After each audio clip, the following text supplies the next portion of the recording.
सभी पशुपालक भाइयों बहनों को मेरा नमस्कार। मैं डॉक्टर शरण वशिष्ठ, पशु चिकित्सा अधिकारी ग्रेड 1, निदेशालय पशुपालन विभाग देहरादून में पदस्थापित हूँ।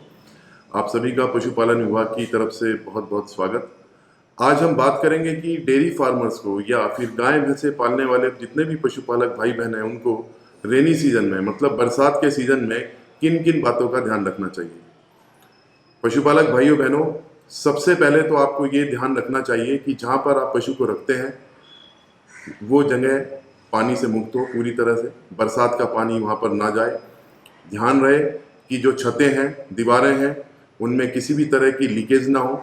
लीकेज होने की वजह से पानी अंदर आता है और पानी शेड के अंदर जमा हो जाता है, जिसकी वजह से पशु को डिस्कम्फर्ट होता है, पशु को दिक्कतें आती हैं, पशु को उठने बैठने में दिक्कतें आती हैं।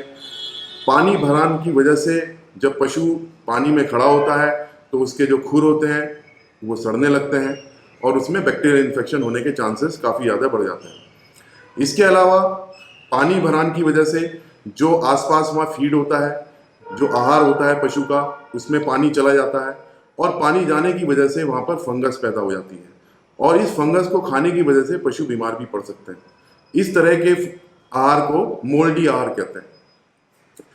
अगर शेड के अंदर किसी भी तरीके से पानी आ रहा है लीकेज की वजह से या फिर किसी और तरीके से पानी वहाँ आ रहा है तो इसकी वजह से वहाँ पर और भी चीज़ें हो सकती हैं। अगर वहाँ पर आपने शेड के अंदर कोई कूड़ा करकट रखा हुआ है या बेकार सामान, लकड़ियाँ और बहुत सारे जो बर्तन होते हैं, टिन का सामान, वो सब रखा हुआ है तो ऐसी जगह वहाँ पर टिक्स होने के चांसेस बहुत ज़्यादा हो जाते हैं। चिंचड़ जिसको बोलते हैं, ये टिक्स वहाँ पर अपना घर बना लेते हैं और बरसात के मौसम में इनका नंबर बहुत तेज़ी से बढ़ता है। ये पशु के शरीर पर चढ़ते हैं, उसको काटते हैं और उसका खून चूसते हैं। इसकी वजह से पशु को खुजली और बहुत सारी दिक्कतें हो सकती हैं। टिक के काटने से पशुओं में बहुत सारी बीमारियां होती हैं, जैसे बवेशियोसिस, थैलेरियोसिस, एनाप्लाज्मोसिस और बरसात के दिनों में थैलेरियोसिस नाम की बीमारी अपना पूरा प्रकोप दिखाती है। थैलेरियोसिस या बवेशियोसिस या एनाप्लाज्मोसिस होने की वजह से पशु को बुखार भी आ सकता है। इसके अलावा बरसात के दिनों में ये भी ध्यान रखना है कि पशु का समय समय पर कीड़ों की दवा उसको देते रहें। पशुओं को कीड़ों की दवा देना बहुत जरूरी है। जैसे कि टिक्स, चिंचड़ का नंबर बरसात में ज़्यादा बढ़ता है, उसी तरह से जो कीड़े होते हैं उनका नंबर भी बरसात में ज़्यादा होता है। तो इस वजह से आपको कई तरह की वैरायटी जो वर्म्स की होती हैं उनको किल करने के लिए, उनको ख़त्म करने के लिए समय समय पर उनकी डिवॉर्मिंग करनी चाहिए। छोटे बच्चों की डिवॉर्मिंग अलग तरीके से, बड़े जो एनिमल हैं उनकी डिवॉर्मिंग अलग तरीके से पशु चिकित्सा अधिकारी की सलाह पर ही करनी चाहिए।